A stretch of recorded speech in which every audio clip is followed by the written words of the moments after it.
Our next panelist is Mr. Surendra Pandey, Vice Chairman from CPN UML.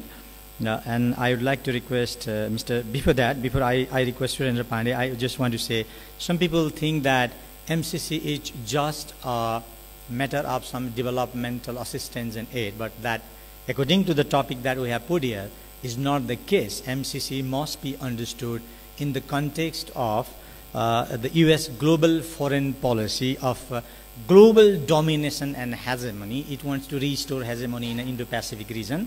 For that purpose, it wants to encircle China, and then for that purpose, it wants to make on Nepal as a partner in that mission.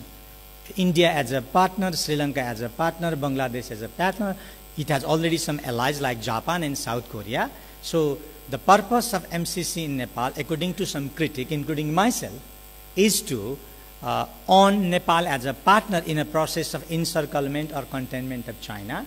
And the purpose of containing China is not to let China emerge as a global or a regional leadership, so that US hegemonic leadership can perpetuate unchallenged, uncontrolled. That is the context we need to understand MCC. And by articulating that thought, thank Bhim Rawal, Dr. Rawal for that. And then now I would like to request Surendra Pandey to articulate his thoughts and facts and whatever he has. Thank you.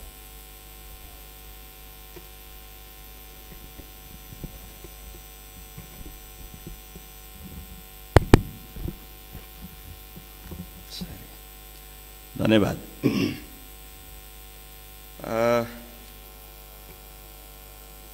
Mr. Chair, Khagendra Prasad ji, Dr. Bhim Rawal, Dev Gurung is not here today. Biplab ji, as a panelist, Professor Yuvraj Sangraula, and Dr. Wang Zhengdu as a panelist and former Prime Minister of this opening session's chief guest, senior leader, and ladies and gentlemen. Most of the audience are I likely Nepali, and I go with Nepali language.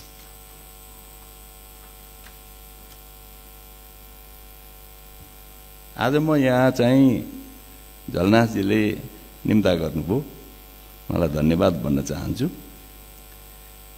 र म यहाँ उपस्थित भएको छु। यद्यपि कतिपय यहाँ प्रस्तुत धारणासँग म सहमत छैन र सहमत हुनुपर्छ भन्ने पनि हुँदैन। हिजो हामी जतिखेर एमसीसी को बहस चल्दै थियो, हामी एउटै पार्टीमा थियौं। आज हामी कहाँ छौं, त्यसतर्फ पनि हामीले फर्केर हेरौं।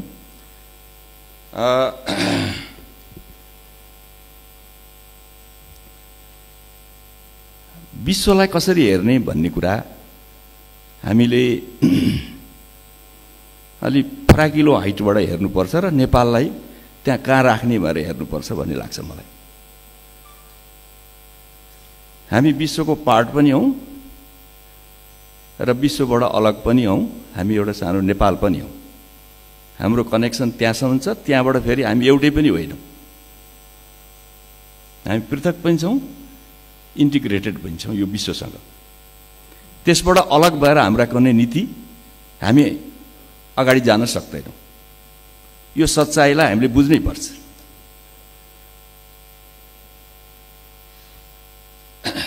जतिखेर यो एमसीसी को बहस चलिरहेको थियो, त्यस बेलाका तत्कालीन अमेरिकी राजदूतसँग मेरो कुरा भएको थियो होटल म्यारियटमा। त उनीसँग मेरो कुराकानीमा हुँदा उनले के भने तपाईहरु अरु जोसँग पैसा लिनुस् केही छैन, तर एमसीसी को विरोध नगर्नुस्। तपाईहरुले बीआरआर लिनुस्, अर्को लिनुस्, हामीलाई मतलब छैन, तर एमसीसी पनि लिनुस् भन्ने मात्रै हो हाम्रो। र मलाई के लाग्दछ भने नेपालको विकास गर्ने हो भने नेपालले नयाँ सोचबाट जानुपर्छ। हाम्रो पुराना नेता मोहन विक्रम सिंहजी यो उमेरमा हुनुहुन्छ, त्यस बेलादेखि नेपाल नयाँ बनाउनु पर्यो, समृद्ध नेपाल बनाउनु पर्यो भनेर लाग्नु भएको छ। आज आइपुग्दा त्यसमा कति प्रगति भयो उहाँ आफैले फर्केर हेर्नुभयो भने जान्न सक्नुहुन्छ। हामीले के भन्यौं? हामीले पढेको सिद्धान्त र हामीले प्राप्त गरेका अनुभवहरू र रिजल्टले चाहिँ त्यो सिद्धान्त र रिजल्टलाई काम गर्यो कि गरेन? त्यसको प्रकाशमै आजका घटनाहरूको विश्लेषण गर्नुपर्छ भन्ने ठान्छु म। र नेपालको स्ट्रेन्थ के हो र विकनेस के हो? मलाई के लाग्दछ भने नेपाल विभिन्न ताकत र विभिन्न कमजोरीको बीचमा, विभिन्न समस्याकै बीचमा छ। जस्तो मान्नुस् 2007 सालमा नेपाल स्वतन्त्र भइसक्यो, नेपाल चाहिँ के अरे राणाशाहीबाट मुक्त भएपछि नेपाल एउटा यस्तो अवस्थाबाट गुज्रिएको थियो, नेपालको एक्जिस्टेन्स रहन्छ कि रहँदैन भन्ने सम्बन्धका समस्याहरू थिए त्यस बेला। तर त्यो बेलामा मलाई लाग्छ अमेरिकाको प्रेजेन्सले नेपालको स्वतन्त्रतालाई सुनिश्चितता दिन मद्दत गर्यो भन्ने ठान्छु म। नेपालमा दोस्रो सायद अमेरिकी राजदूतावास यहाँ खुल्यो। सायद बीपी कोइरालाले इजरायललाई मान्यता दिएको इजरायललाई होइन। अमेरिकाको प्रेजेन्स भयो भनेदेखि नेपालको स्वतन्त्रता सोभरेनिटी कसैले खोज्न सक्दैन भन्ने थियो। त्यसो भए हामीलाई त्यो शक्ति पनि कुनै न कुनै रूपमा चाहिँ चाहिँदो रहेछ भन्ने देखिन्छ। अहिले भारत चीनको बीचमा हामीले जे हेरिरहेछौँ सम्बन्धको, उहाँहरू एउटा ढङ्गले अगाडि बढिरहनु भएको छ। नेपालको अपेक्षालाई उहाँले बोकेर अगाडि बढिरहनु भएको छ कि छैन? प्रत्येक देशले आफ्नो हित कहाँनेरि सुनिश्चित हुन्छ भन्ने कुरा सबभन्दा प्रधान रूपले चाहिँ हामीले हेर्नुपर्छ भन्ने ठान्छु। नेपालको हित, नेपालको इन्ट्रेस्ट कसरी लिएर जाने भन्ने चाहिँ मुख्य कुरा हो। र नेपालको अर्को स्ट्रेन्थ के हो भने त्यो अमेरिका पनि भारत र चाइनाको सहयोग बेगर यहाँ आउन सक्दैन। कहाँबाट आउँछ? उडेर आउँछ? उड्दा आकाश चाहिन्छ, गुड्दाखेरिमा जमिन चाहिन्छ। त्यो अर्को स्ट्रेन्थ हो हाम्रो। फेरि यसलाई हामीले हाम्रा स्ट्रेन्थलाई प्रयोग गर्नुपर्छ। र म के कुरामा सहमत छैन भने एमसीसी कार्यान्वयन हुँदा एमसीए अफिस यहाँ बस्दाखेरिमा अमेरिकी सैनिक अड्डा नेपालमा बस्छ, त म त यसको कुनै तात्विक अर्थै देख्दिनँ। अहिलेसम्म बसिसकेका हुनुपर्ने, नेपाल कोलोनाइज भइसकेका हुनुपर्ने स्टेसन खोइ त छैन त, कहाँ छ? त्यो वनको बाघले, मनको भन्दा पनि मनको बाघले खाइरहेको स्थिति म देख्छु। अर्को नेपालको लेफ्टहरूमा एउटा विकनेस अर्को के देख्छु भने चीनलाई घेरा हाल्दैछ अमेरिकाले, हामीले जोगाइदिन्छौँ। के हामीले जोगाएर चीन जोगिन्छ? चीन आफ्नै स्ट्रेन्थ जोगिन सकेन भने हामीले जोगाएर चाहिँ चीन जोगिने हो र? कस्तो भ्रम छ भने नेपाली लेफ्टहरूमा, नेपाली कम्युनिस्टहरूमा कि मैले जोगाइदिएको छु चीनलाई, नत्र उहिले खाइसक्थ्यो कि इन्सर्कल गरिसकेको थियो, गरिसक्थ्यो भने नेपालबाट मात्रै त्यो चीनमा जान सक्ने परिस्थिति छ र अमेरिकालाई? त्यस्तो त म देख्दिनँ। त्यसकारणले हामीले हाम्रा विश्लेषणहरूमा बढी रियलिस्टिक र आफ्नो देशलाई कसरी हित हुन्छ भन्ने कुरा हेर्नुपर्छ। अहिले हामी पैसा कसको लिने र कसको नलिने, यसमा हामी कुनै डिमार्केट गर्न सक्छौँ? गर्नुहुन्छ? मतलब मेरो विचारमा हुँदैन। हामीलाई एमसीसी पनि चाहिन्छ, हामीलाई बीआरआई पनि चाहिन्छ, हामीलाई सबै पैसा चाहिन्छ। सबै किसिमको सहयोगले मात्रै नेपाल बन्न सक्छ। एउटा हामी लिने अर्को नलिने भन्यो भने माग्नेलाई तातो भात पाइन्छ कि? हामीलाई दिन बजारमा सबै बसेका छन्, हरेकको चाहिँ सहयोगको चाहिँ स्वार्थ छ कि छैन? अहिले तपाईँ हेर्नु होला, यो ग्लोबल लिबरल इकोनोमी भन्दाको सेटअप भन्दा बाहिर अरू कहिले कुनै देश छ? स्वयं चाइना छ। चाइनाले गर्ने सम्पूर्ण सहयोग के सिद्धान्तमा हुन्छ? अहिले सबभन्दा धेरै त हामी हेर्छौँ ग्रान्ट भनेको हाम्रो एकदमै नेग्लिजिबल छ। सबै हामी लोन र चाहिँ लोनमा हामी गइरहेका छौँ। विश्वको ट्रेन्ड नै त्यही होइन त? विश्वको ट्रेन्डमा लोन नै अहिलेको कुरा हो भनेदेखि लिबरल इकोनोमीको फ्रेमभित्रै सबैले चाहिँ के भने डिलिङ गरिरहेका छन् भने हामीलाई त्यसभित्र कुन लाभ छ कुन नोक्सान छ भन्ने कुरा हामीले हेर्नु पर्यो र लाभ भएका कुरा लिनु पर्यो। यदि हाम्रो नेसनल इन्ट्रेस्टमा नोक्सान हुन्छ भने त्यसलाई हामीले छोड्नु पर्यो, तिलाञ्जली दिनु पर्यो। यो हिसाबले यो घटनालाई यो के अरे एमसिसीलाई पनि अर्कोलाई पनि हेर्नुपर्छ भन्ने लाग्छ। कतिपय एउटा कन्फ्युजन मैले अघि पूर्व प्रधानमन्त्रीको चाहिँ उल्लेखेँ, नेपालको जमिन चाहिँ अमेरिकाले अकुपाई गर्छ, त्यहाँबाट चाहिँ रेल बनाउनु पर्यो भने बाटो पाइँदैन।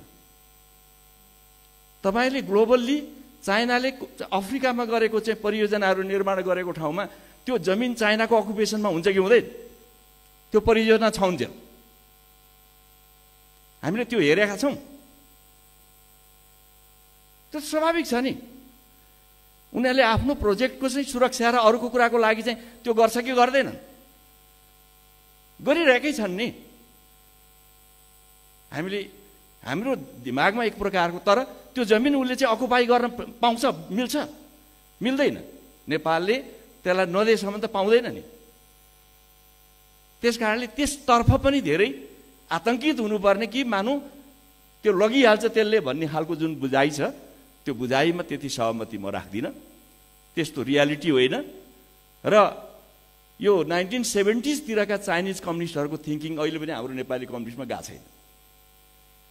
कुनै विदेशी पैसै ल्याउनु हुँदैन, खतम पारिहाल्छ नि चाइनालाई भन्ने सोच त्यसै बेला थियो। तर त्यही चाइना हो सोभियत सङ्घसँग कन्ट्राडिक्ट गरेर अमेरिकासँग हात मिलाएर, हात त कोसँग मिलाउनु पर्थ्यो? रसियासँग होइन।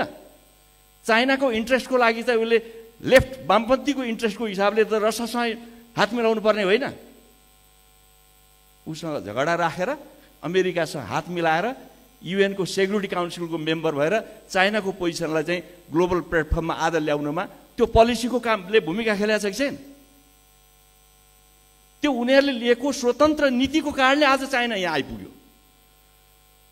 त्यस कारणले 1980s सम्म पनि त्यही धारणा थियो, सबै चाइनामा विदेशी आएछ खाइ भ्याउँछन्, सिद्ध्याइदिन्छन् भन्ने थियो।